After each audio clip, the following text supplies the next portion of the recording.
WLG is proud to support BIV's 2020 Fastest Growing Companies and congratulates all of this year's recipients.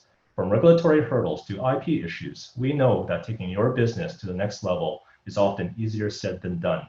Visit our website to learn how we can help accelerate your growth wherever business takes you. Hi, my name is Marshall Berkin, Vice President, Products and Services at Telus Business Solutions. Businesses big and small are looking for new ways to thrive in the future. And at Telus, we're deeply committed to helping in every way we can. We pride ourselves on providing world-class service and support for the technology your business uses every day. The Telus team is here for you, and we'd be happy to be part of your conversations and help you identify the right solutions for your organization. To learn more about how we can help you transform your business, visit telus.com/business. Welcome to our special series this week at BIV on technology in British Columbia, a group of discussions that we're having on the impact of the pandemic, on our use, the acceleration of, the development of technology. I'm Kirk LaPointe, publisher and editor-in-chief. Now, when we talk about tech in British Columbia, there's no company larger than Telus. We know it traditionally for its communications prowess in the consumer and business markets, and we know it more recently as well for its advent into telemedicine, but it's also a major player in research and in collaborations across various tech industries. So it has one of the best vistas, I think, of a company in helping us understand the developing landscape of technology in our province and beyond, and how our own lives are being reshaped around technology at home and at work, which are, of course, one and the same now in the COVID-19 era. Marshall Berkin is the Vice President, Business Product at Telus, and we're glad to have you on the podcast today. Thanks for joining us. Thank you. Welcome. I want to start about just the general broad outline of how the pandemic is teaching business right now. Yeah, it certainly is. I think the first thing we noticed, in the early stages of the pandemic was, necessity is the mother of all invention. And I think, the first 3 months, businesses everywhere across the globe were just reacting to how do they change the way they do business, primarily around working from home as the first. And I think that's the very first lesson that, I think we all learned was the importance of resiliency, adaptability. Like, I think businesses were really forced to have to figure out how to do things differently. I think the second piece was really around business continuity planning, the relevance of that. And I think the pandemic really made those types of plans come to life beyond just your own organization, but really beyond it into supply chains and customers and all of it. So I think it's forced us to really think about those things as more of a front and center in terms of how we do business going forward. The third, go ahead. Sorry. Sorry. And I think the third key thing was really around the health, safety, and well-being of employees and maintaining morale.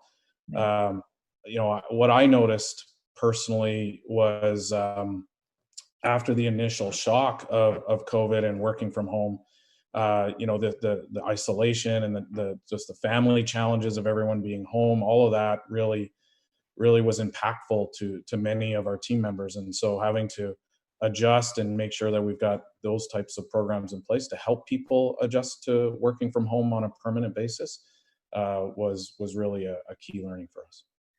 Isn't it a little bit strange, right? If a company is a car, it was almost like you were putting, your foot down on the gas on one part, foot down on the brake on the other part, taking the seatbelt out, in one part. I mean, looking in your rearview mirror in the other part. I mean, the multi-directional approach that you had to take all of a sudden was once in a lifetime. 100%. Being a key telecommunications organization in Canada, it was right out of the gate. The change that the pandemic forced us was the changing use of our technology, and so there was no adjustment period for us. It went literally overnight, and the use of our networks and understanding how do we keep the economy going, businesses going in the shift, while at the same time trying to digest and address the changes that we had to go through. Luckily for us, our CEO, Darren Entwistle, had the foresight to enact some work from home policies a decade ago.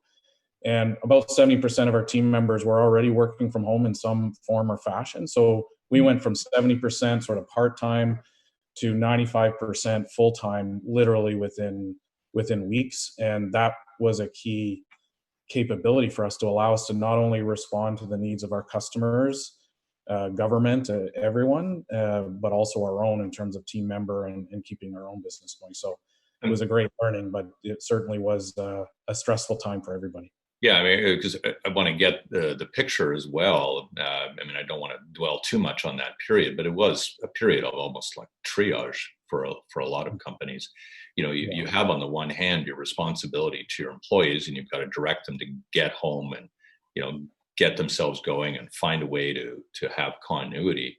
And yet, I would also expect that as a provider of such technology to so many businesses and so many consumers, that people were also saying, well, I have to make sure I call Telus and get my stuff going well, right? So you've got this dual focus. What surprised you in this period?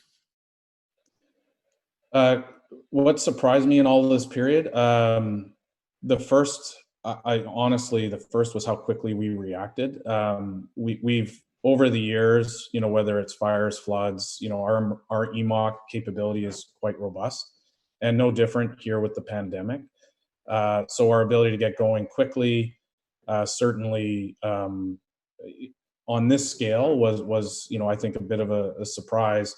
The second was just how quickly all businesses reacted. Like businesses reacted quickly. They literally the day after the pandemic happened and changes were enacted, like the customers were reaching out, and our ability to respond directly correlates to the culture we have and our team members. And our team members stepped up 110%. People people sort of stopped with some of their normal day jobs, and we focused on supporting our customers during this time, and the speed of which all of that happened and how we reacted. I think the results spoke for themselves in terms of our ability to keep our network running with fairly limited impacts due to the pandemic. And then the second part was how quickly that ended. 3 months, kind of businesses got back to, okay, we're through that initial tranche. And now it's, okay, well, how am I going, now that we know this is here to stay to some degree, how quickly businesses shifted to thinking about their own digital transformation and use of technology. And I think that's where I saw some of the biggest changes. It wasn't in the technology itself. Many of the solutions that businesses required, we had, access and we're delivering already. But it was the perception of technology and the perceptions of businesses and people of how to leverage the technology that I think was really interesting. And I'll give you a good example. We're in our health part of our business. We have our Akira and our Babylon products around being able to do things like see a doctor remotely.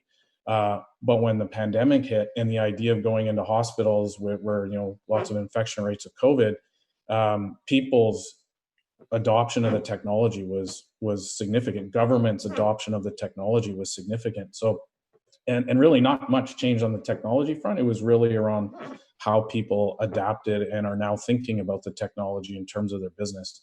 And so it's accelerating the digital plans I think businesses already had, and we're going to see that continued acceleration. And of course, some of the new technology that comes up, things like 5G, I think you'll see an accelerated adoption of technology in the future. Is there anything yet that you can point to that you think has been a specific learning during the pandemic for Telus? Certainly for us, one of the learnings was thinking about our supply chain. I think it's one thing to have, emergency plans and thinking about how you keep your business running, but the pandemic was global in nature. Yeah. And that put a lot of stress on supply chains And so when you think about business continuity planning, you actually have to go much further and deeper into your suppliers and how you have diversity of geography and all of those components. And I think that was a learning for us that we will continue to leverage. One of the things that I think businesses were pointing to in the beginning, when those supply chains were disrupted, was the tendency of businesses in the last generation to have a just-in-time kind of supply and inventory around it. Does it mean now you think that companies will need to have a faster availability, a larger stockpile of the things that they manufacture? Potentially, I think it'll come down to businesses will look at diversity within their supply chain more closely. I think diversity doesn't mean just in suppliers, but also geography, skill sets. I think thinking about what's most critical during a pandemic and wanting to make sure that's onshore versus maybe offshore. These are some of the, I think, the things that many businesses will be looking at in the future around how do they, during a pandemic type situation that could be ongoing for, months or longer. I think that's where you'll see a lot of focus by businesses to make sure they have that reliability going forward. Our discussions this week are all around technology, some of the acceleration of it, some of the development of it. But I also am asking people what they think technology really can't replace in the pandemic. What is still somewhat of a missing ingredient in that personal dynamic we have with employees, suppliers, collaborators, and so on. What do you think technology is still not able to do? I think you can never. I think technology is improving, but one thing it can't replace is the human connection. As much as this is a wonderful interaction, I think there's always something missing in the face-to-face. So I don't believe that we're ever going to fully replace it. I think it will change the way we operate, but I think the need for personal interaction is still there. Especially when you talk about things like driving culture, engagement with team members, all of those things. I think while technology can help manage some of the costs associated with pulling people together, it can't fully replace it, and that we'll have to manage through that. But I think that's what we're seeing is long periods of time where people are working from home, and the impacts on mental health of team members, the impacts on collaboration and driving your culture. These are the things that we have to take strong consideration of, and technology can help, but it can't replace that. Telus has gotten such great marks over the years for its community work as well, but it also sometimes charity does start at home in all of this. How are you starting to really figure out what it is that you have to do with teams and employees in order to ensure that they stay robust, they stay motivated, they stay connected in this period now that we're past that first stage of the pandemic where everybody was quickly trying to adapt? Yeah, there's a few things, in particular, the mental health and well-being aspect. So there's a few things we did as an organization, and the first was we actually established a medical advisory council, and the task force of experts was really to help in building our preparedness playbook. Because as a healthcare organization, our chief neuroscience officer, Dr. Diane McIntosh, shared many blogs with team members, tips to stay healthy. These seems like simple things, but really showcasing those ongoing virtual webinars that we care. I think as leaders, we had to be much more proactive in reaching out to our team members, both on an individual basis, but also at a team basis, to make sure that they knew that they had resources that that we understood what they were going through, and that we were more flexible as an organization to manage the realities of working from home and remotely. As an example, while these tools that we're using are fantastic for keeping in touch, there are requirements to be, off grid, offline, and making sure you're building into the way you manage and work with teams who are working remotely, that it is okay to be offline, that it is okay to be more flexible to manage both personal family needs and business. And I think that's where we saw a lot of value, especially with parents, with young families. That was particularly hard on them. And, as leaders, helping them understand it's okay that, your daughter or son is crying in the background, or that you're a bit distracted on video because your kids are coming into the room.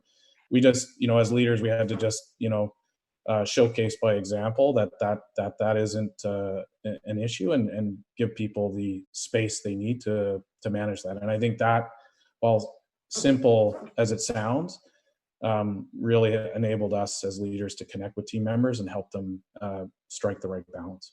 Yeah, I mean, obviously one of the things that's so important with any technology is the trust in it. Its reliability and all that. But trust is also a slightly different thing in a workplace, in a company. Have you, as a company, do you think, had to develop almost a different understanding of trust as a culture? No, I think we went through that journey, as part of our work styles program a decade ago. I think, back to, we've been lucky, back to, having the benefit of 10 years of learning and the foresight of our CEO to enact some of these policies that, enabled us to manage through the pandemic.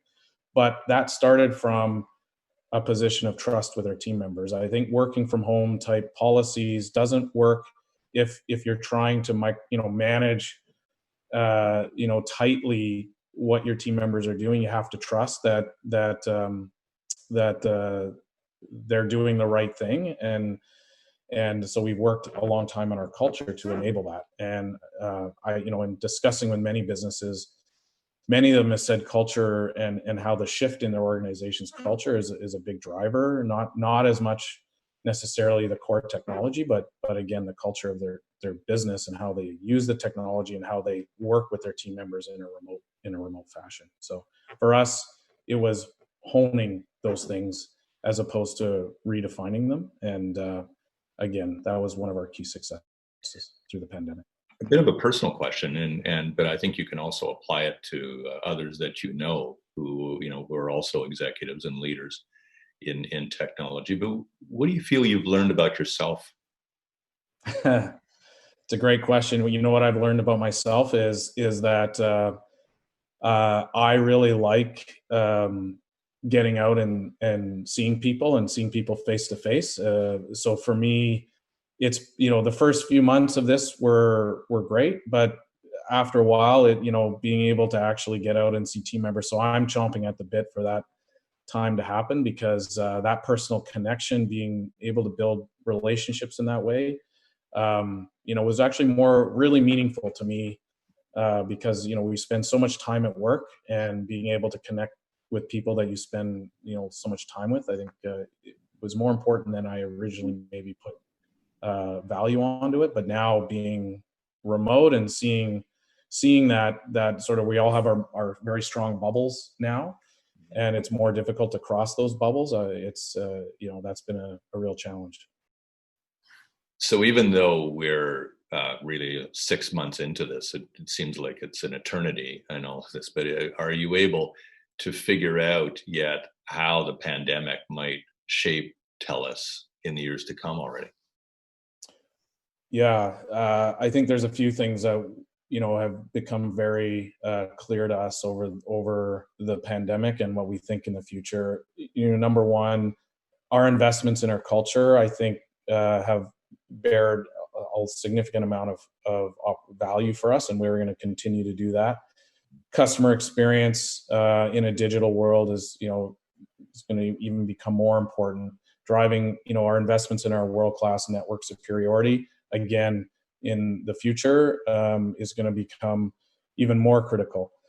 And then I think for us, what's clear is, like most businesses, we're shifting faster and faster to becoming a digital first organization. And we believe all of those things are going to be critical for our future success. Now, in saying that, for how we're bringing our services to bear, I think it's clear that the criticality of digital infrastructure is even more so now. So for us, that's the things like our investment in 5G and bringing 5G to Canadians in a way that really showcases its capability in enacting the digital economy. The continued investment in our fiber network for homes and businesses, really key again in the digital economy. And then we believe sort of that technology, our network security, all the things we deliver can be really turnkey in driving the economy forward. And support the various changes in how the economy operates, whether it's teleworking, flexible work styles, virtual services, cloud, etc. Where we believe we have great strength in all of that, and we'll be able to continue to help shape how we all work and as we move forward. And then last, it just shows that we're continuing to invest in our country. In the next 3 years, we're going to invest $40 billion to really make sure that we can deliver on the digital infrastructure and help our customers and help Canada be on the world stage as we shift into this new economy. So there's some pretty incredible opportunities, never mind healthcare and the activity we're doing in healthcare in terms of bringing digital healthcare and leveraging technology to help transform the healthcare industry. I think that's going to be one of the biggest areas of opportunity in the future in terms of how Canadians get access to healthcare. So that's just some of the things, but it's very exciting as we go forward for Telus. $40 billion investment, of course, is mind blowing. I think for so many companies and almost so many economies even. But as you've seen. Our governments are moving hundreds of billions of dollars around right now in order to try to create, the optimal conditions in mitigating some of the damage of the pandemic and trying to deal with the economy. In your mind, what conditions do you feel are necessary for there to have this continued innovation, this continued development of technology, all the while ensuring, a kind of a public mindedness about it?